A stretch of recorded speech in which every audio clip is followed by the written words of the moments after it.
আসসালামু আলাইকুম। আজ আমি চলে এসেছি সম্রাট শাহ জাফর উদ্যান। আর এই উদ্যানটা কতটা সুন্দর তা আজ আপনাদেরকে ভিডিওতে তুলে ধরবো। এই গেট দিয়ে ঢুকে যেন মনে হলো আমি একটা সময়ের ভেতরে ঢুকে যাচ্ছি। গাছের ছায়া, বাতাসে পুরনো ডাকার গন্ধ আর পাখির ডাক সব মিলে যেন এক গল্প শুরু হলো। এই উদ্যান শুধু গাছ আর ফুলের জন্য বিখ্যাত নয়, এর প্রতিটি ধুলোকণার ভেতর লুকিয়ে আছে 1857 সালের সিপাহী বিপ্লব। এটা শুধু উদ্যান না, এটা এক ইতিহাস বুকে হেঁটে চলা অনুভব। তো আজ আমি এখানে এসেছি ঘুরতে, তো আপনাদেরকে আজ ভিডিও করে দেখাবো। তাই আমি নিজেও স্মৃতি হিসেবে রাখার জন্য একটি ছবি তুলে নিলাম। এখানে বিভিন্ন দূর দূরান্ত থেকে লোক এসে হাঁটাগুটি করে অথবা কেউ ঘোরাঘুরি করার জন্য এখানে আসে। আবার অনেকে আছে কেউ সময় কাটাতে আসছে এখানে। তো আপনিও এখানে আসতে পারেন, এখান থেকে ঘুরে যেতে পারেন। কেউ হাঁটাগুটি করতেছে, আবার কেউ বসে আছে এখানে। আবার সামনে দেখা যাচ্ছে একজন মুরব্বি বসে ফুল বিক্রি করতেছে, কতগুলো ফুল, সুন্দর সুন্দর ফুল নিয়ে এখানে বিক্রি করতেছে।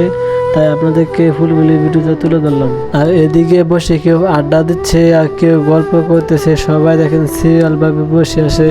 উদ্যান ঘুরে দেখতে দেখতে মনটা ধীরে ধীরে শান্ত হয়ে যায়। এখানে শিশুরা খেলে, বয়স্করা দোয়া করে, আর কিছু মানুষ শুধু বসে থাকে চুপচাপ। তারা যেন অপেক্ষা করে ইতিহাসে আরেকটি পাতা উল্টে যাওয়া দেখা। সম্রাট জাফরের কথা আজও বাতাসে ভেসে আসে।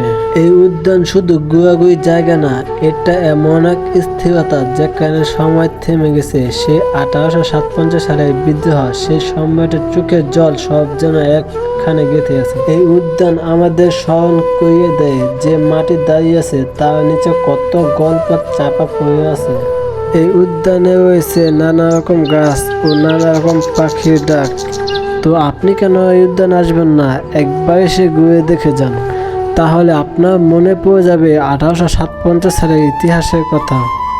এই উদ্যানের জায়গাটা ছোট, কিন্তু এটা ইতিহাস অনেক বড়।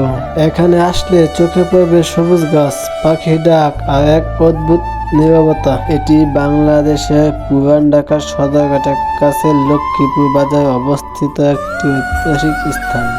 তো এই পার্কে এসে আমার ঘুরে আজকের দিনটা খুব ভালো লাগলো। তো আবার পরবর্তী নেক্সট ভিডিওতে আপনাদেরকে দেখাবো অন্য একটি লোকেশনের জায়গা।